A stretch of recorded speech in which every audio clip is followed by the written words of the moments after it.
Hello, everyone, and thank you for attending today's webinar. Before we begin, we would like to go over a few housekeeping items. At the bottom of your audience console are multiple application widgets you can use. You can expand each widget by clicking on the maximize icon at the top right of the widget or by dragging the bottom right corner of the widget panel. Additional material, including a copy of today's slide deck, is available in the Resource List widget, indicated by the green file icon at the bottom of your screen. If you have any questions during the webcast, you can click on the purple Q&A widget at the bottom and submit your question. You can submit your question anytime throughout the webinar. You do not have to wait until the Q&A session. If you have any technical difficulties, please click on the yellow Help widget. As a question mark icon, it covers common technical issues. You can also submit technical issues via the Q&A widget. Please note, most technical issues can be resolved by pressing F5 or Command R on Mac to refresh your player console. Finally, an on-demand version of this webcast will be available approximately 1 day after the webcast using the same audience link to join today's event. A full 508 compliant version of this webcast will be available on REL Mid-Atlantic website in approximately 2 weeks. Now I'd like to introduce Brian Gill. Brian, you now have the floor. Thanks very much, Brian. I'd like to welcome you all today to this webinar on culturally responsive data literacy. Thanks everyone for joining us. As Brian mentioned, I am the director of the Mid-Atlantic Regional Educational Laboratory. And although most of our work is done primarily with states and education agencies in the Mid-Atlantic region, that is Pennsylvania, Maryland, Delaware, New Jersey, and the District of Columbia, this webinar series is certainly relevant to folks all over the country, and I know we have people all over the country joining the webinar. Data literacy is really at the center of the mission of all of the regional educational laboratories in trying to promote better use of research and data in educational decision-making from the classroom up through the state level. And now is certainly a time when cultural responsiveness has become especially urgent and especially prominent, and one that we are happy to be paying more attention to. So we're pleased to be able to offer this webinar in which we have some very prominent national experts on data literacy to bring together data literacy and cultural competence. And so I'm sure you will all enjoy this. Thanks again for joining us. And now I'll turn it over to our presenters. Thanks, Brian. Before we jump into the content, this is Natalie Lacireno-Paquet. I just wanted to formally introduce our two great speakers. As you said, they both have great national reputations and have been doing work in this area for quite a while, and have recently began working together to really join the two important concepts that you talked about, culturally responsive practices and data literacy. Ellen Mandinach is a senior research scientist at WestEd and an educational psychologist. She has spent almost 2 decades studying how educators at all levels of the system use data effectively and responsibly. And she's really committed to bringing awareness to and supporting the building of capacity among educators to be data literate. And we also have Saroja Warner, who is the Director for Talent Development and Diversity at WestEd. Saroja started her career in education as a secondary social studies teacher, teaching in a culturally and racially diverse school system in the very district where she herself had gone to school as a K-12 student, and a district that was not, in terms of professional colleagues, were not as diverse as the student. And similarly, her life work has really been centered on ensuring that each child experiences learning in classrooms led by teachers from diverse racial and cultural backgrounds, and that they're culturally responsive in their practices. And so today, we're really bringing together the two bodies of work and expertise that our two colleagues have been working on for a long time, to join them together, and in a way that, as Brian says, really helps to address and help educators be responsive to this moment, but this moment that we that will hopefully continue and not just be focused on this current moment. I think it will help educators in the long term.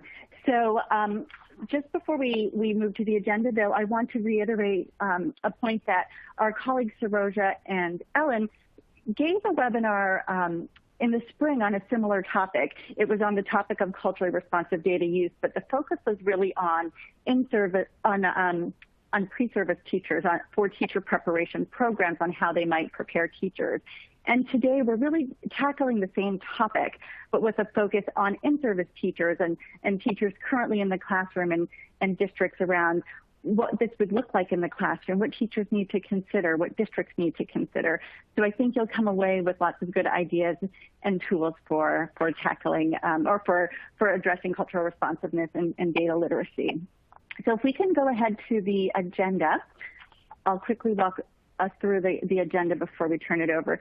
So after I stop talking, we will have Ellen tell us a little bit about the concept of data literacy. Saroja will talk about cultural responsiveness. And then together they'll introduce the blended topic of culturally responsive data literacy.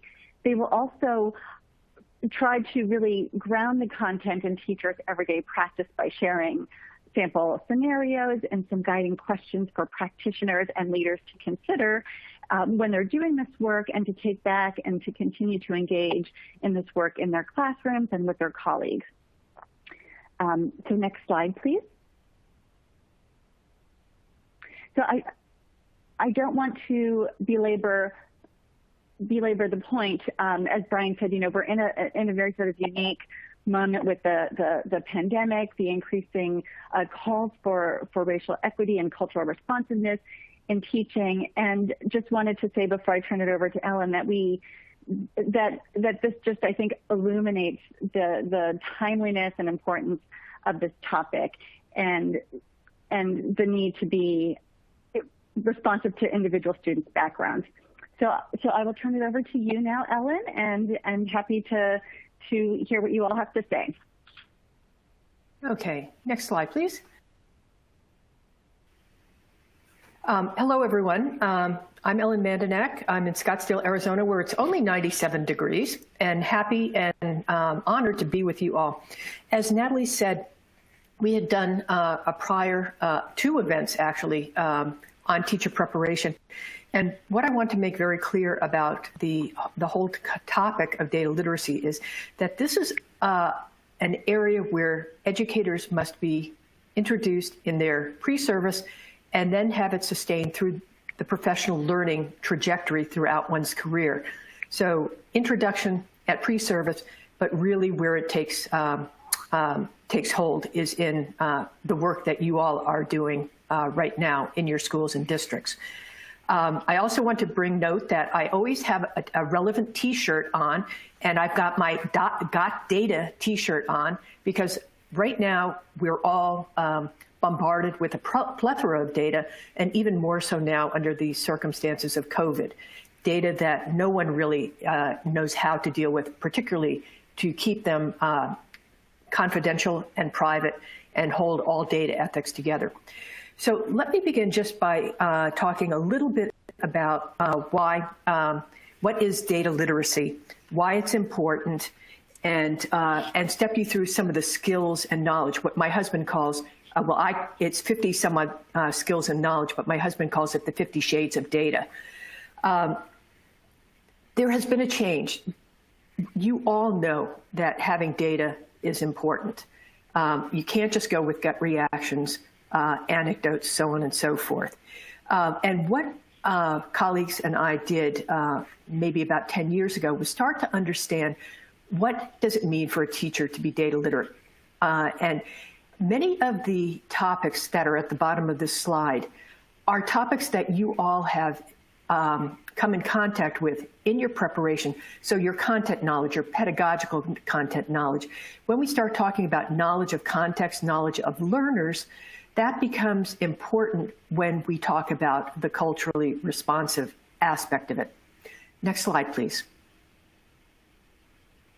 So what we call DLFT, Data Literacy for Teachers, really has 5 components. And what I'm going to show you in the next slide is just sort of a snippet of some of the skills as all part of an inquiry process. And I'm only going to touch upon it because in your handouts, there's more in depth, and happy to talk about it later, but we really want to just give you an overview today so that you have some understanding of the kinds of skills that you engage in on a daily basis. Next slide, please.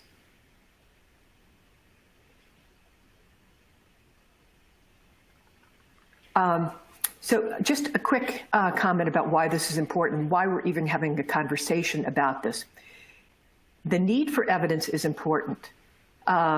As I said before, no longer sufficient to just rely on your vast experience and your anecdotes, because there's pressure for accountability, unfortunately, to have hard evidence about how students are doing. And the important thing that we want to make clear is that it's not just about test results and accountability results. It's much broader than that. We've really tried to move the conversation away from just the accountability issue to continuous improvement of every student, every classroom, and every school. Next slide, please. So what this shows you is a bit of the framework for the data literacy for teachers construct or concept. And what you see at the top are the 7 forms of knowledge that Lee Shulman put forth. And then it goes to the data skills, and they interact completely. And then there are 5 components on the bottom. For teachers, it's really the 4th component that is essential. And that is what we call the transformation of information into a decision. That's really where you're making pedagogical decisions based on all of the others. And what you'll see is the interaction of these components, starting with identifying an issue that you want to address, collecting data, analyzing data, ultimately making a decision, and then also looking at the outcomes. So next slide, please. So what you see here is that it's not just a linear process. It is very much an inquiry cycle, an inquiry process in which you're engaged. And once you get to the end and having made a decision and look at the outcomes, you're not done, because you're going to go back, collect more data, try to understand what's happening in the situation. What this slide shows is a diversity of some of those 50 some odd skills. There are also many dispositions that are involved here that are not reflected in this slide, but things that educators do on a regular basis, such as collaborate with others. It's really a collaborative inquiry process. Communicate with data. How do you speak with other colleagues about something that's going on if you're in a data team or a professional learning community? How do you talk to a student about their own data? How do you talk to a parent or other stakeholders? How do you use data ethically and responsibly to make decisions? A belief that all students can learn, and that's the fundamental part of the transformation of just data literacy into the work that Saroja has done around culturally responsive practice. So next slide, please.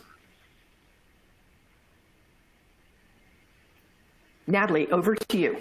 Yes, and this is our poll. Thank you. Yes, we have a quick question for you.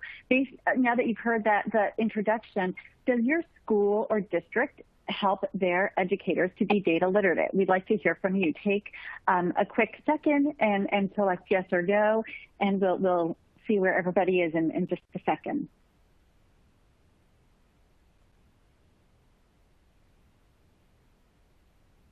All right, let's go to results. Hopefully people have entered the poll.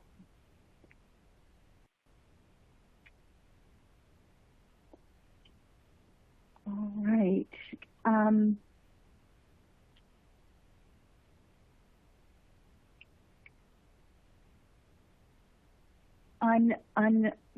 For my colleagues, my screen is not showing the results, so perhaps Ellen or Saroja, I think we were going to you next. Perhaps you can quickly summarize them if you also see them, and then we're turning it over to you.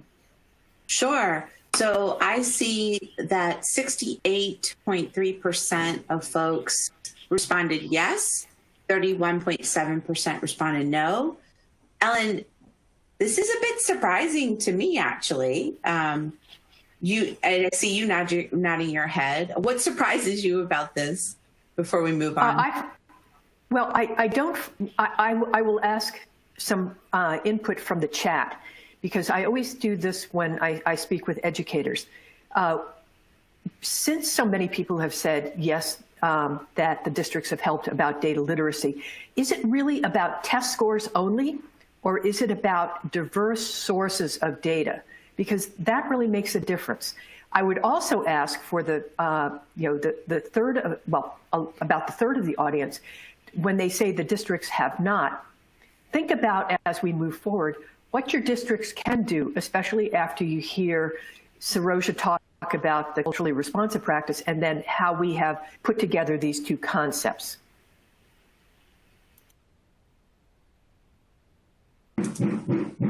Okay, so should we move on while people are thinking about that and responding? Sure. Okay, great. So culturally responsive teaching. Culturally responsive teaching encompasses both a pedagogical and practical approach to teaching that challenges educators to recognize that all students bring strengths to the classroom that need to be leveraged and should be leveraged to make learning experiences more relevant and effective. What it does is it essentially takes an asset-based perspective of students and their culture in relation to learning that happens in classrooms. So culturally responsive teachers use the cultural characteristics, experiences, and perspectives of their students as conduits for teaching them more effectively. Culturally responsive teachers assume that academic knowledge and skills aligned with students' experiences and frames of reference are more personally meaningful and have higher appeal and are learned more easily and thoroughly. That they may result in improved academic achievement for students from diverse backgrounds when they are taught through their own cultural and experiential filters.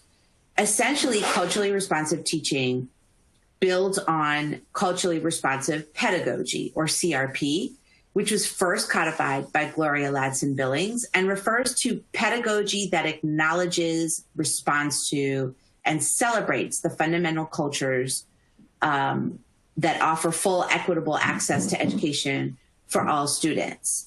In 2000, Geneva Gay introduced culturally responsive teaching, or CRT, as a way to bring forward and make salient a focus on teachers' practice. And then even more recently, people may be familiar with the work of Django Paris and Sami Alim, who expanded on the work of culturally relevant pedagogy to develop a vision for culturally sustaining pedagogy, which is an approach that takes into account the many ways learners' identity and culture evolve over time. What's important to note about culturally responsive teaching too is that a common misconception is that it only benefits students from minoritized groups. We learn from sociocultural learning theory that culture is central to learning in a variety of different ways, that culture plays a role not only in communicating and receiving information, but also in shaping the thinking process of groups and individuals. And that each person, each student has culture, experiences culture, and their learning is shaped, filtered, and mitigated by culture. So for these reasons, every student benefits academically, socially, and emotionally when they have opportunities to learn from and with teachers who enact culturally responsive practices. Can we go to the next slide? There's a growing research and evidence base that demonstrates that culturally responsive teaching has a positive influence on students' academic achievement, on persistence, attendance, school climate, and social and emotional learning. As I mentioned before, CRT builds on a rich foundation of research and theoretical and conceptual work done by people like Gloria Ladson-Billings, Geneva Gay, Django Paris, Sami Alim. We learned too that about sociocultural theory that culture is central to learning, and that culture is also central to teachers' learning as well. And so it's important to also note here that integrated, implicit, and inherent in all of the work by these different researchers and different approaches to culturally responsive teaching is that teachers do the ongoing daily work of self-reflection to interrogate their understanding of their own culture, of their students' cultures, and of the biases that may come into play as they are making those instructional decisions. As Ellen talked about, the critical point in all of this work around data literacy and culturally responsive data literacy is that teachers at that moment where they transform data into something actionable, an instructional decision that they make, an intervention that they choose to use, a particular set of curriculum materials that they want to implement, all the way to the tone that they take, the approach that they take in dealing with families and communities and in working with families and communities to support student learning, that at that critical decision point, that there are these sort of opportunities, but also obstacles that culture can pose in that decision-making process. Culture can either be interpreted from an asset perspective to support something positive for students, but it can also be used in very detrimental ways to further marginalize students who are already not being well served by our systems. We can go to the next slide. And we have a poll. We do. Thank you. So we want to hear from you. We'd like to know, does your school or district help their educators to be culturally responsive? And so we'll wait just a couple of moments and love to hear from all of you.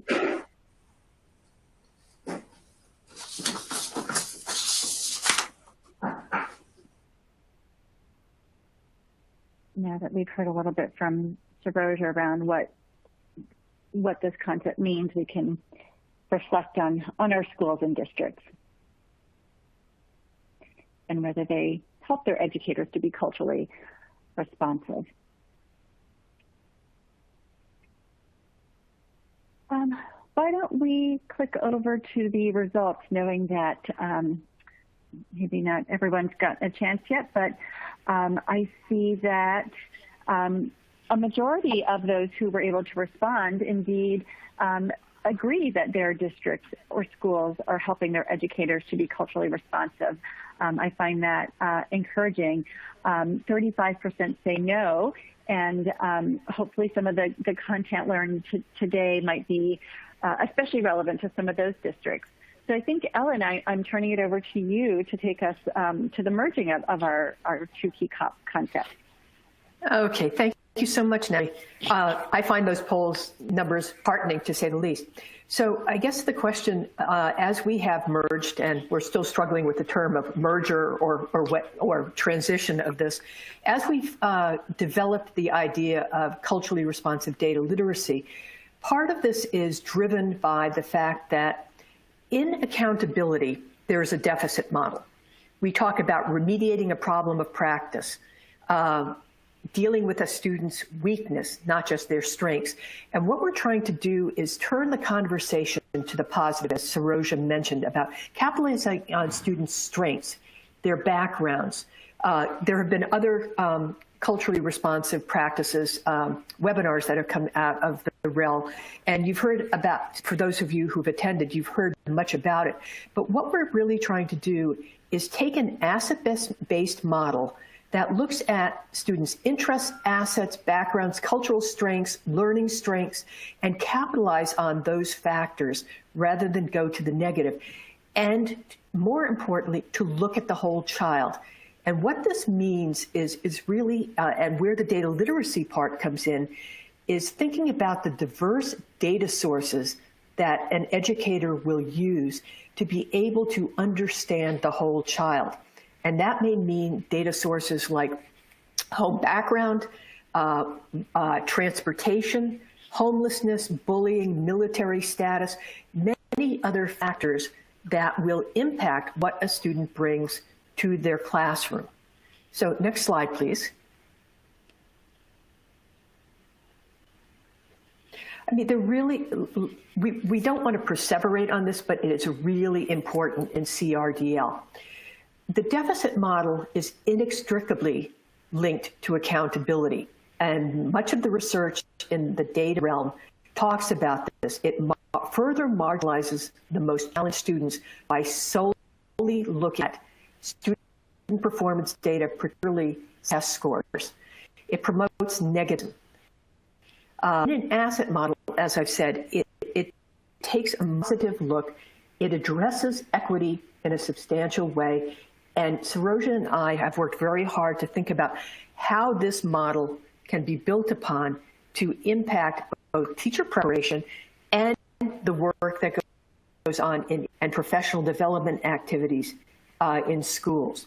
And a lot of this is about attribution. How do you attribute if a child is doing well? Is it to your teaching? Is it to the measurement? Is it to the child? And reversely, if a child is struggling, do you throw it back on the child? Oh, the child is this. Oh, he or she can't perform. And so we're trying to move that dialogue past that deficit model. Next slide, please.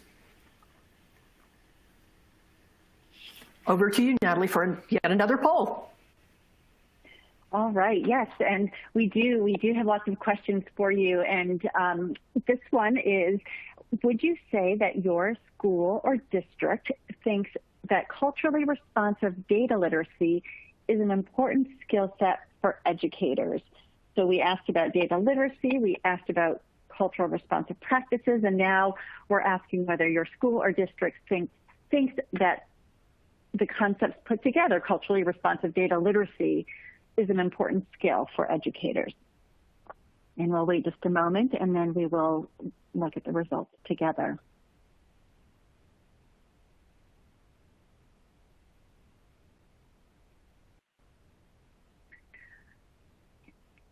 And while we're waiting to see the responses, I wanted to note that we see the many comments that you're putting into the Q&A, and the presenters are looking at them as we speak, as they talk as well. So they're very helpful. We love getting those comments. Also, would love to make sure that you know that you can also put questions in there at any time as well. We're happy to take your questions, and we'll weave them in as well as answer as many as we can when we get to the Q&A section. So for now, why don't we go to the results of the poll of our question to you. And again, we see a majority of our responses from those of you who responded, showing that your school or district does think that culturally responsive data literacy is an important skill. So that's really, I think, encouraging. The results sort of mirror along what we've seen in each of our polls, and that's an interesting consistency. But Ellen, I will turn it over to you to continue to take us through the concept. Okay, next slide, please. And I do want to make a comment about that.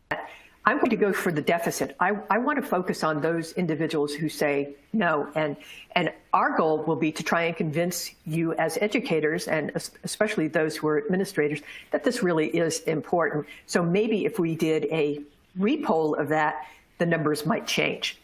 What you have in front of you is a sort of theoretical exercise that Saroja and I and other colleagues have undertaken.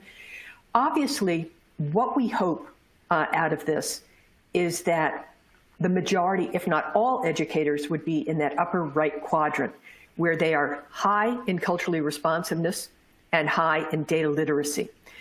Obviously, the lower left quadrant is not desirable, but our question that we always have been bantering around is about that off diagonal.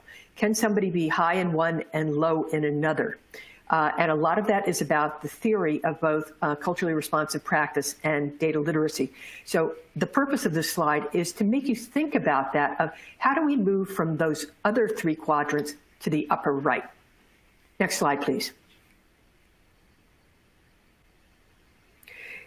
In beginning this work, Saroja and I and others who have been part of this have really thought about what are the current practices and almost conducting an ad hoc gap analysis.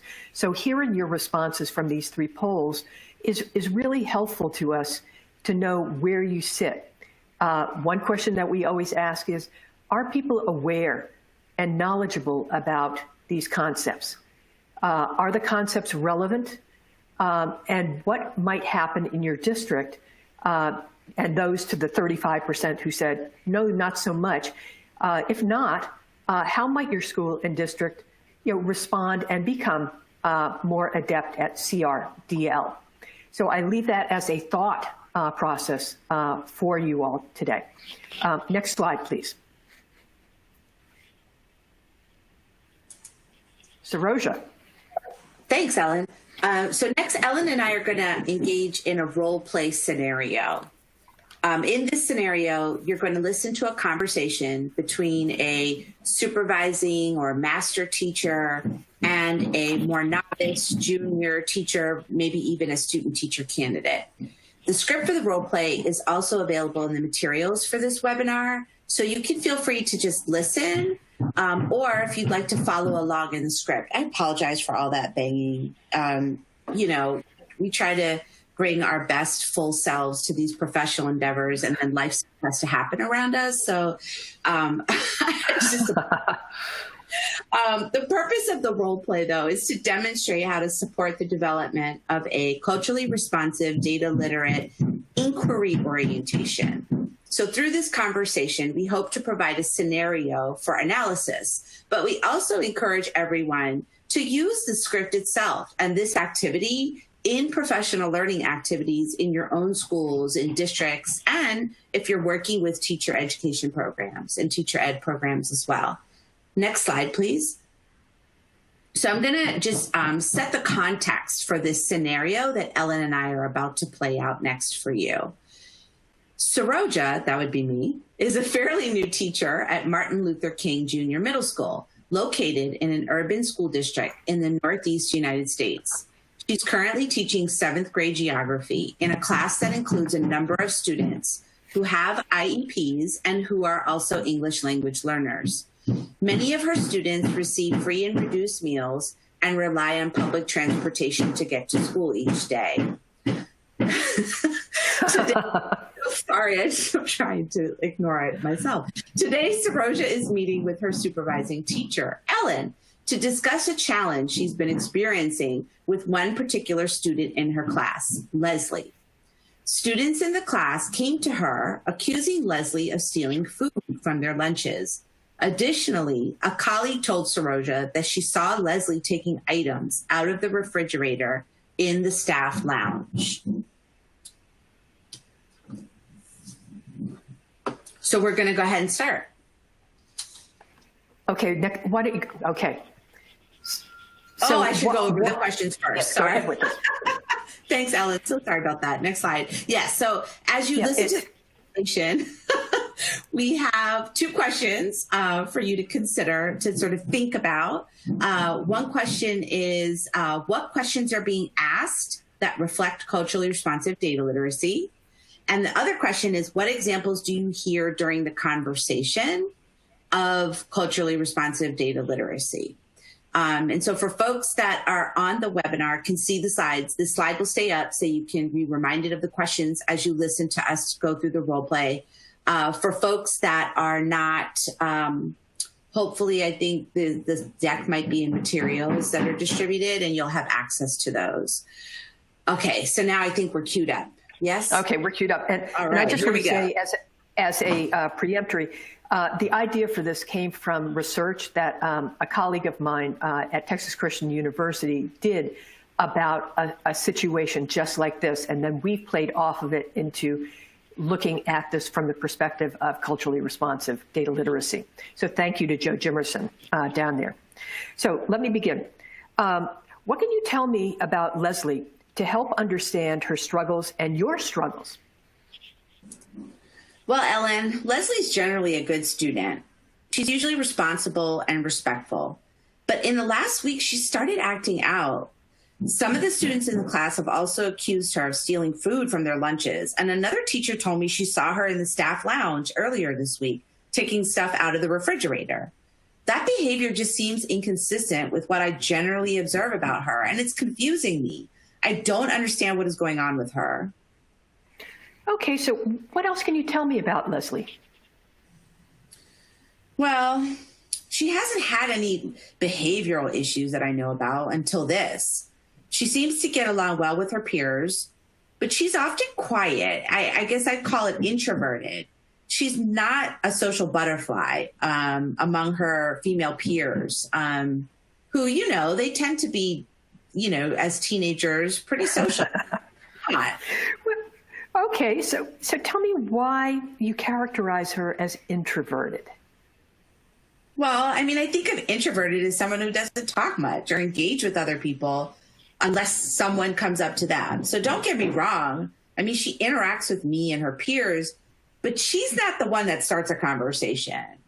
I mean, maybe she's shy. I don't know. That's just what I see. Okay, so let's take this further. What do you see or observe that gives you some surface level of understanding about what's happening with the students? Have you talked with Leslie about this at all? Have you talked to her teachers, other teachers? Have you even reached out to her parents or her guardians? No, I haven't. I'm not sure how to talk to her about it. I mean, after all, the students have made accusations, but I haven't seen her steal anything. And I'm nervous about approaching her about all of this because I don't want to shut her down or push her away. And my colleague who saw her take the stuff out of the fridge in the lounge, she doesn't know Leslie. She's never had her as a student. I tried a few times calling home, but no one answers the phone. Okay, that's important. Let's first talk about why you're uncomfortable talking to Leslie. That's really essential. How would you characterize your relationship with her? Well, I don't know that we actually have a relationship, Ellen. I mean, in my experiences, there are some people who are just quiet. And I mean, I'm not one of those people. I was pretty social in school, and I still am as an adult. You know, there are just some students who just tend to interact with more, right? Because of their personalities, and maybe like Leslie, you know, who don't because of their personality or something, you know, she just doesn't. I don't, you know, I don't interact with her like that. So, you know, she's, like I said, not the kind of student who provokes a conversation. And come to think of it, beyond my general good morning or have a nice day that I do for everybody when they walk in the room, I never really have talked with Leslie. I mean, she doesn't even ask questions, you know, during or after class. I hear what you're saying. I really get it. But you have to think about that. Our work with students is complex because regardless of their personalities or learning styles, we have to find a way to reach them. And you can't reach them if you don't establish that kind of productive relationship. This is an essential part of culturally responsive teaching. I think that there's a misconception of what people think about CRT, that it's solely about curriculum, the activities, and making that relevant to the students' lives. Don't get me wrong, it is important. But you can't connect the curriculum and the content to them if you don't know them. And you can't know them if you don't have a relationship that's built on trust and understanding of that student and the class as a whole. Have you given any thought to how you might build that positive relationship with Leslie, how you can talk to her about some of these concerns and raise them? You know, I never thought about that, and you're so right. I mean, like I said, I've always been social myself, and I've always been able to make friends and connect with people easily. And I always assumed, I think, people who don't talk, well, that's just them, right? And maybe I even have a bias towards people and students who are more extroverted. I really don't know much about Leslie, and that's my fault. I've been preoccupied trying to protect her and her feelings, thinking that if I talk with her, that it would hurt her.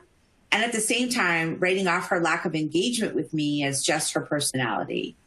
I never considered the possibility, Ellen, that I could actually be hurting her by not investing in our relationship. This is really helpful. I'm going to think about a plan to work on this, and not just for Leslie, but generally in relation to all of my students. as you've got me reflecting now, there are a number of students I have put in the, in quotes, like Leslie box. That is, they must just be introverted and don't want to engage with me. But to be effective, I have to get to know them. I have to connect with them. Fabulous. That's perfect. Now, developing the relationship and talking to Leslie is the first strategy. And that's your first challenge. You may not be able to reach someone at home, as you said. So what do you know about Leslie's home environment? For example, with whom does she live? Are there adults at home? Does she leave for school in the morning alone? Who's there when she returns home? I don't know. But these are good questions. And I mean, if I know the answer, that'll probably help me better understand what's going on. Well, we're making progress now. How might you get the needed information? Well, I guess I could talk to the counselor to find out more about what's happening at home. And come to think of it, I'm wondering now about how she gets back and forth to school. I know a lot of the students take the public bus and some of them walk. And some of them have parents or, you know, other adults that drop them off and pick them up. But I wonder about Leslie.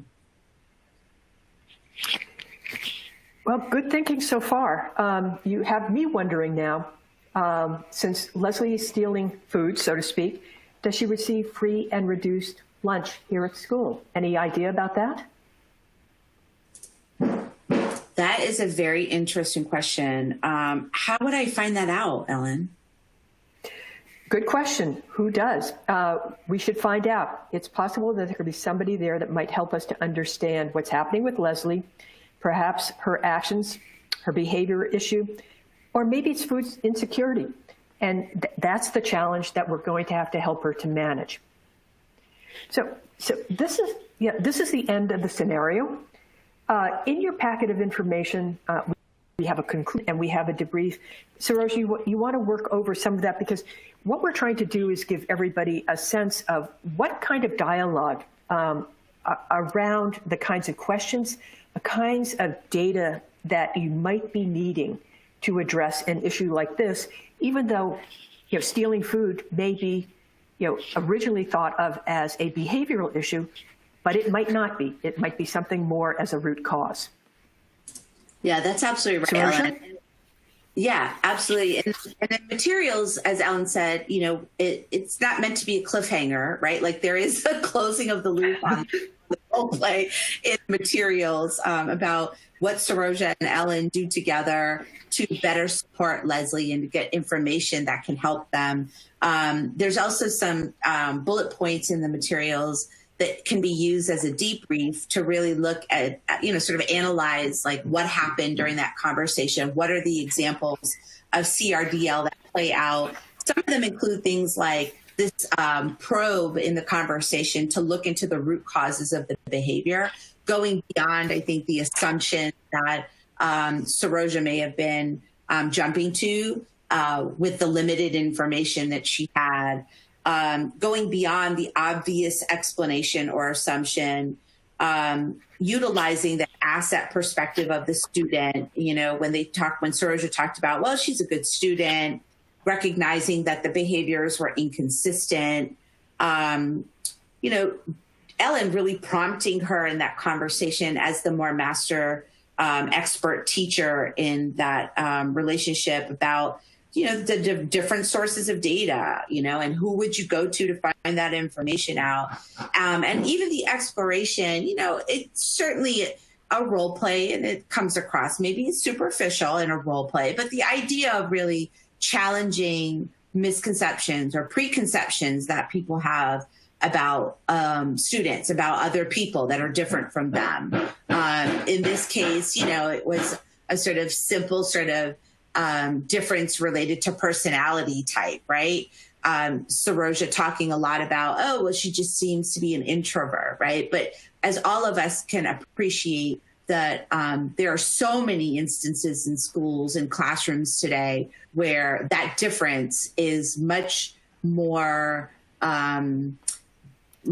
severe in impact.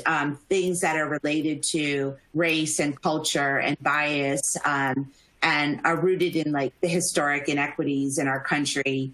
And so being able to have spaces in your building where teachers can, as Ellen talks about, engage collaboratively and to support one another's, learning and interrogation is a really critical part of developing a culturally responsive, not only data literacy orientation among individual educators, but in terms of the school culture and creating a real culture in schools of culturally responsive data literacy.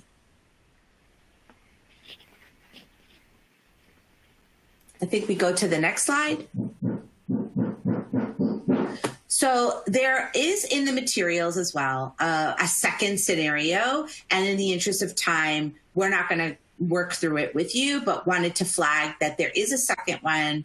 And we do encourage everyone to please, review the material. Feel free, please use the material. Ellen and I are just hopeful that they will be helpful in your different contexts. We go to the next slide. And actually, we can skip through 2 slides there because these are related to the scenario that we're not going to go through right now on this webinar. And we have a poll. We do. We have one more poll. And this poll is asking, how is your district or school supporting educators to engage in culturally responsive data literacy? We have 3 potential options. One, is there professional development, workshops, or in-service programs or options for your teachers? Are there external courses? Or third, have you been finding that new educators to your district come with experiences from their preparation program? So these are 3 options we'd like for you to consider now that you've heard a little bit more about culturally responsive data literacy.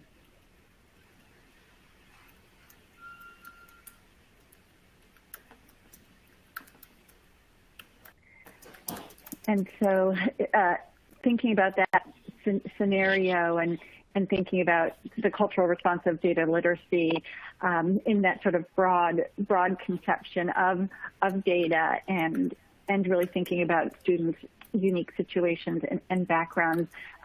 Think about that as you answer your poll, and we'll give it just another moment and then pop over to the responses.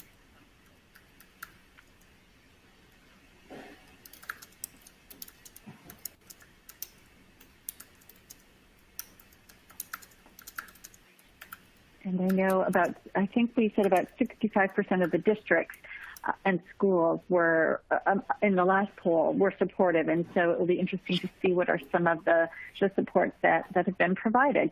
So why don't we go to the results?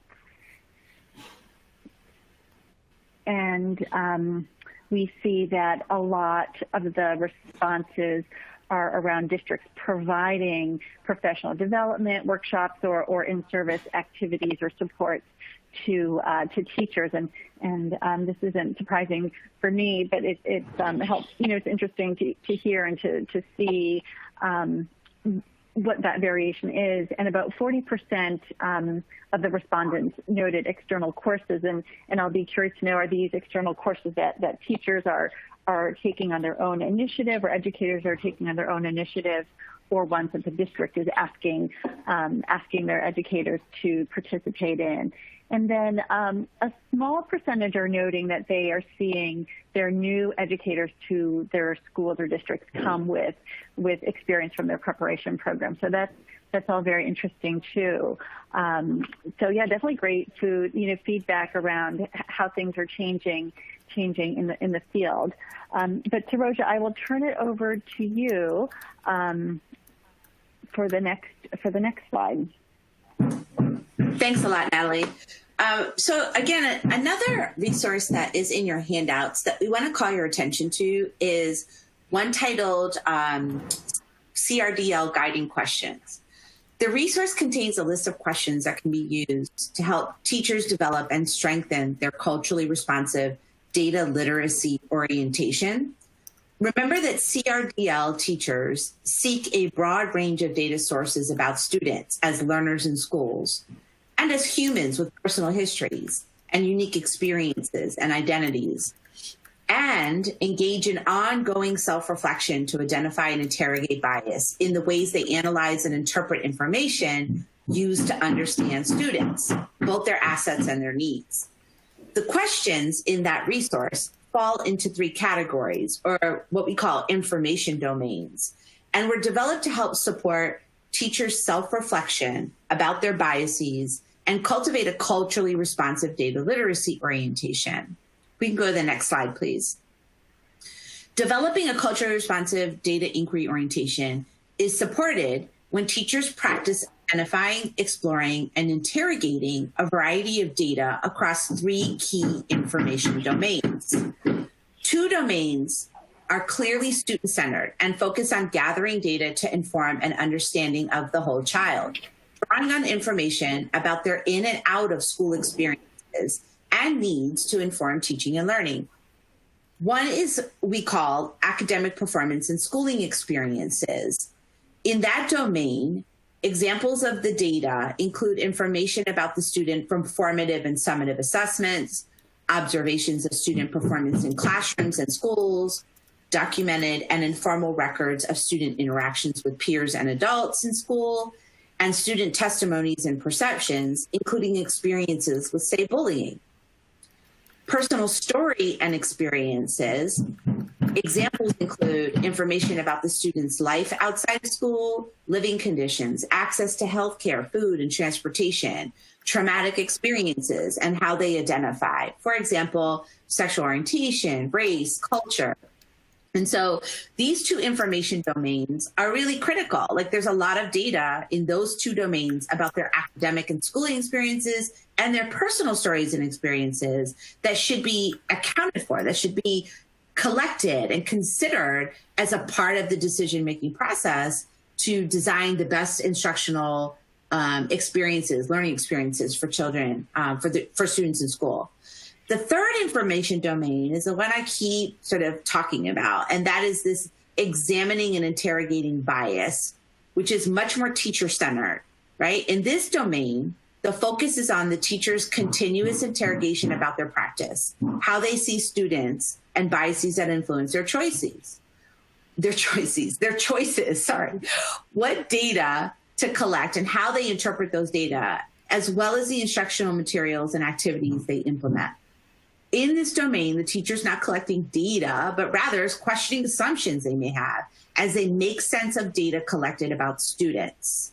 So we really encourage folks to examine that resource, and please use it freely, adopt some of the questions from there, and use that work as a part of daily practice, as a part of professional learning workshops that you do with one another, PLC work, teacher induction.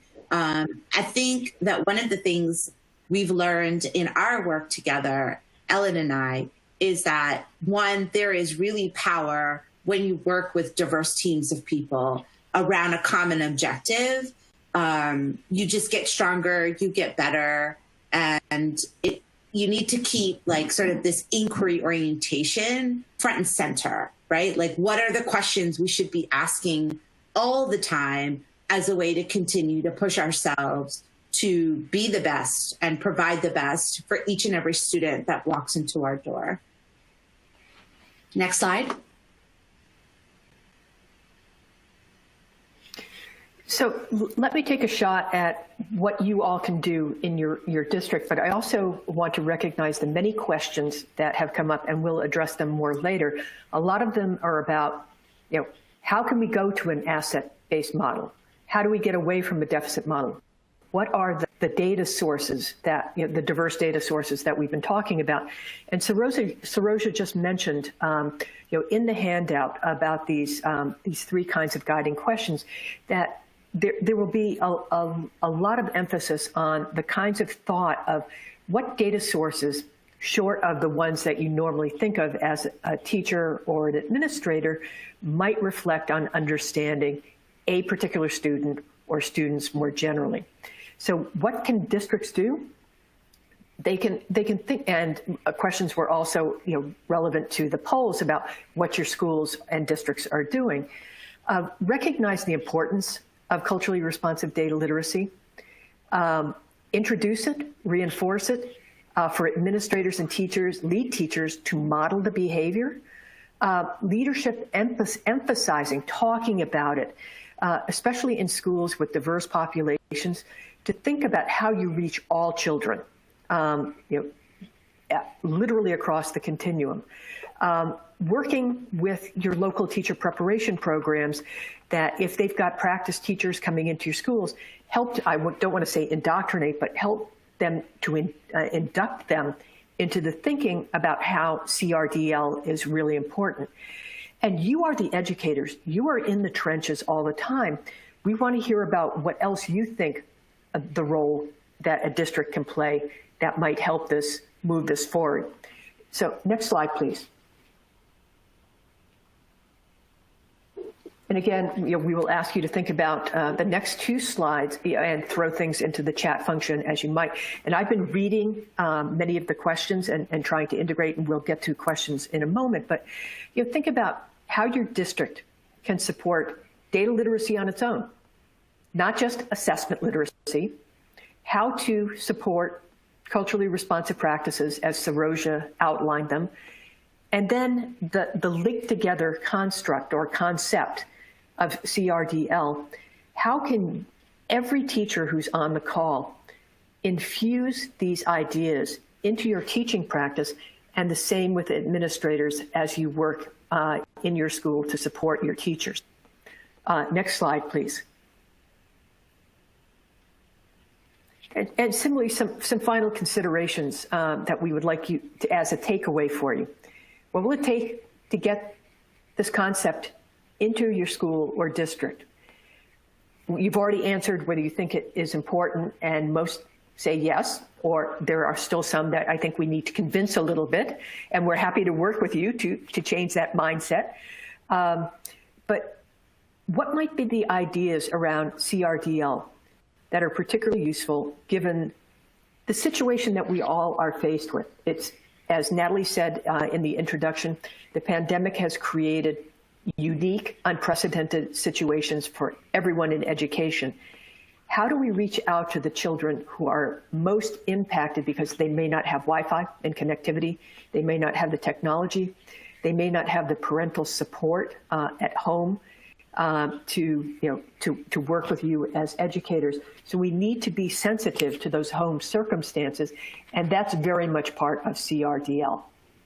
So put in your thoughts in the chat, and as we go to the questions, we'll certainly try and be responsive to your questions and concerns. So next slide, please. Let me just say that this slide and the next slide, because IES always ensures that we provide you with key reference. Saroja talked about them of the culturally responsive practice literature. We've amassed a number of resources and supports and research that you might be interested in that support this work that we're discussing today. Next slide. And this is the second one, and go ahead to the next slide.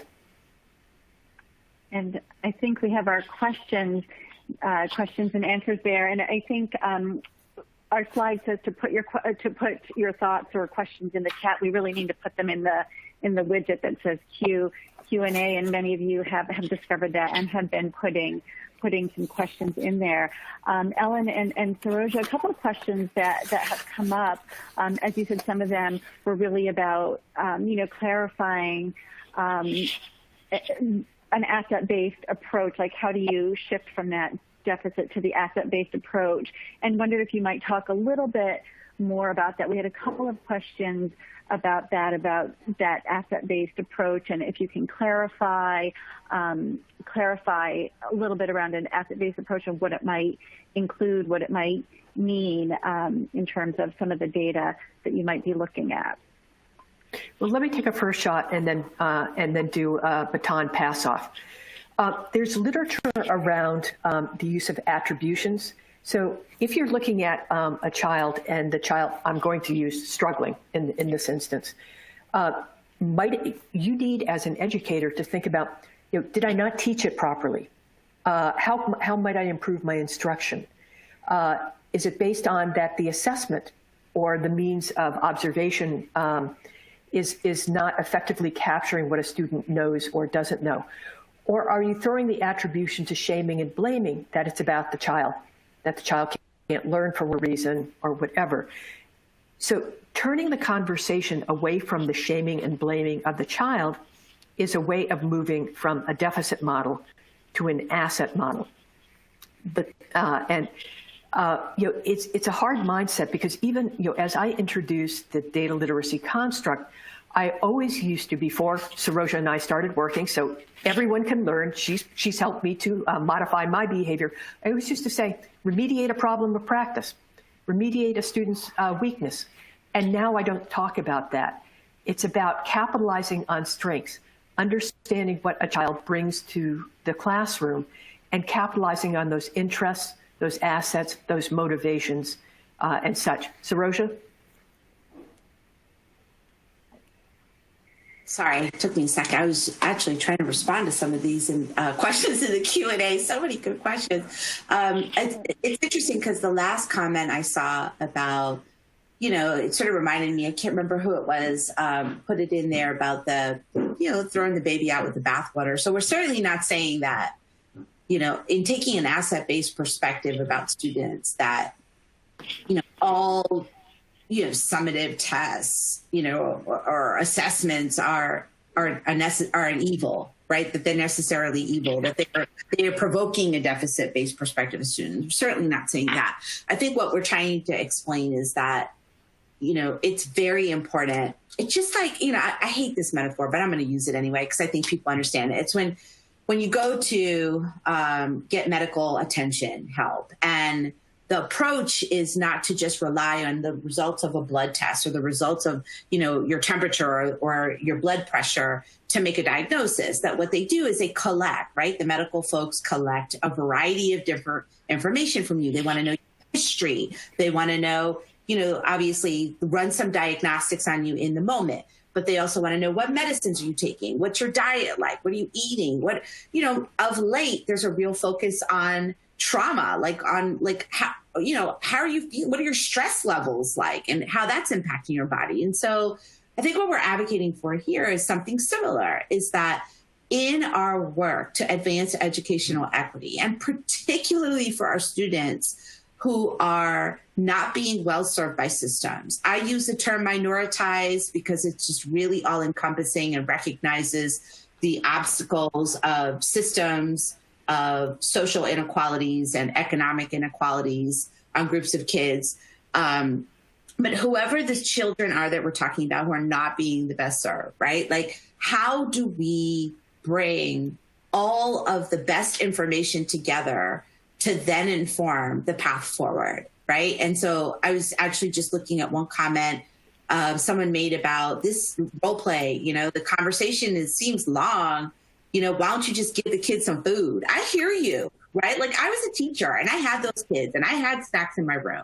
But is that really, for me, in retrospect, is that really like the long-term solution? That might be the in-the-moment solution. I'm going to give this kid a granola bar, right? But is that really going to solve the problem, the bigger problem about engagement, about this, students learning? Like, are they learning? Are they able to focus? And are they able to sort of socially, engage in schools too? Schools are not just a place for academic learning. Social and emotional learning is so critical. And so, I think that what we're advocating for, again, in this asset-based approach, is that we should just not see children as problems. We should not see things that we characterize as problems, only from this negative lens, but think about, like, what are those cultural assets that we can tap into? Everyone has cultural assets. It's just a matter of figuring out how to see that. Some of us just can't see that, and we need to do that hard work internally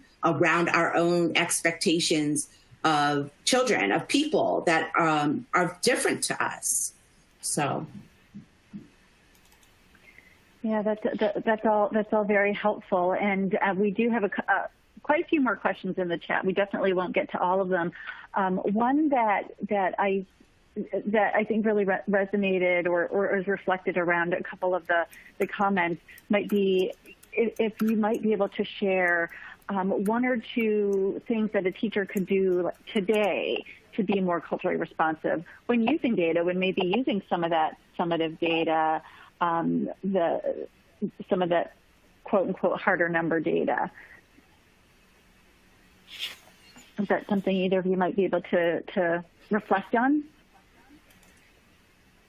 Go ahead, Saroja, if you want to take a shot. Can you say the question one more time, Natalie? I'm sorry. Oh, sure. No, that's fine. Yes. So I was wondering if you have ideas for what are one or two things that a teacher could do today, like in their practice in the moment to be more culturally responsive when using data. So when looking at, for example, summative data or some sort of assessment data, even thinking about the more sort of quantitative data that the teachers might have. Are there some things that they can do in looking at that type of data? Yes, I'll tell you right now, here's the one thing you could do right now, starting as soon as you hang up on this webinar. I want you to write this question down, and I want you to put it on a Post-it note on your computer screen, put it on your book bag, wherever you need to put it so that you're reminded by this every day. And here's the question. The question is, what assumptions am I making from this interpretation? Just ask yourself, what assumption am I making from this interpretation? And continue to ask yourself that question about everything. You can even practice this in your life, right? I'm watching a commercial on TV and I am interpreting that information in that commercial. What assumptions are embedded in that interpretation I'm making, right? And I mean, that is really something you can do right away. The second thing I would say that you could do in schools, in terms of a second strategy, is don't do this stuff alone. I mean, if there's one message I hope was a through line in what Ellen and I were talking about today, in our role play, in the stuff we presented, is that gone are the days where you are closing that classroom door and making decisions about what is happening to kids on your own. Like, not only is that not a useful endeavor, given that we all have these cultural inferences and biases that we carry around, but it's also just that a good use of your time. You shouldn't be trying to do this by yourself. You need to work with your colleagues. So be involved on a team. If you don't, I can't imagine there's a space in this country anymore where teachers are not teaming, but there may be. And so make sure that you have a team and that team is inclusive of other teachers, other content areas, other people of diverse backgrounds, school counselor, parents, community members, coaches, like, work on a team. Ellen? I couldn't agree more with what you said, so I don't want to be redundant. Nicely done. Mm-hmm. Yeah, no, that's helpful, and I think some of our participants had that same feeling around working with others. It was because there were some comments in the chat about that, and it also, I think, relates well to another question, which are what are one or two things that a district can do to support CRDL? So we know there's so much power from teachers doing this work and doing this work together, but we also know they work in a system. So do you have any suggestions or ideas around what are two or three things that districts could do? Let me take a first shot at that one. I mean, this issue, and I'll take it more from the data standpoint, and then the merge is that data use begins and ends with leadership, usually at the principal's level, but also resonates into a culture of data use and now culturally responsive data use. So having leaders model data use with appropriate behavior in how they communicate, how they talk, provide resources for professional development, in-service training, expect and anticipate the need for CRDL in practice. So having conversations with the educators about how are you doing this in your classroom? But it's really about providing the resources, the support, a whole culture that encompasses what a data culture is what it's called. Now we'll call it a culturally responsive data culture. Data use is expected and modeled and used. Saroja? what everything Ellen just said. See, we've worked together for a while now. Yes, yeah. And I know we talked about this a little bit around the asset-based approach, and I saw some questions and comments around the asset-based really requiring you to look at and to continue to share positives about the students, the environment, and the staff. And wondering if you have any other thoughts about what are some key things you might do to use an asset-based approach. Well, I want to also highlight one of the questions that was in there of, can you do both? And that's an interesting take. That, you know, I'm sure that everyone will have some thoughts about deficit. You know, and it might be a deficit of the teacher. What am I doing wrong? How can I better reach? And I want to talk just briefly about some of the data literature that talk about not going deep enough into the data to find the root causes for a student who may be struggling, that they're only using the data peripherally. So sort of, in some sense, what we did with the polls. Okay, X% said this, Y% said that. Really going deeply into the data to understand what a student's understandings and misconceptions. So I almost said, what are their misconceptions? What don't they understand? But looking at what a child knows, and then understanding maybe, you give a piece of homework and you send kids home to do that. Do all kids have the Wi-Fi connectivity or the technology structure to do that homework? So understanding what is called sort of the contextual surrounds to the student performance and to get to the root causes will help a teacher to better understand why a child might be doing so well or why they may be struggling. Sarota? So I have to be careful because I might say things that are going to get me in trouble. I think the more that I talk about this in our current context in this country. But what I'll say is that, and I'm looking at some of the questions in here, you just like our conversations in other spaces about school climate and culture, right? None of this is going to be successful if those people with the influence over funding, over like policies and how resources get distributed, if those folks are not bought in to the importance of culturally responsive data literacy, if they are not bought in that fundamental to advancing educational equity is that teachers are equipped to be culturally responsive data literate teachers, then this all falls apart, right? Like we could sit here and try to do some professional learning sessions and organize some PLCs, but ultimately without leadership behind it and creating the conditions for this to happen, for teachers to learn, for data teams to come together, for implicit bias to be directly addressed in our everyday work with children and with our colleagues, then it all falls apart. I'm so glad you said that so that I wouldn't get into trouble, but I couldn't agree more. Yep. As we said about work in a district or a school, it's systemic. The whole mindset change about this issue is highly systemic and deeply embedded and requires a mindset shift. Yeah, that's right. And I'm going to say one more thing that I think might come off a little strange to folks, but the reality too is that I think when I talked about misconceptions about this work earlier, and that, I think there's a misconception, people hear culture anything. And there's this assumption that, oh, that's not for the white kids, right? Like there's also an assumption that teachers of color somehow are just like naturally equipped and have the capacity to be culturally responsive and culturally responsive data literate. And that's not necessarily the truth either. I mean, we've all been, sort of socialized in a particular society that we live in.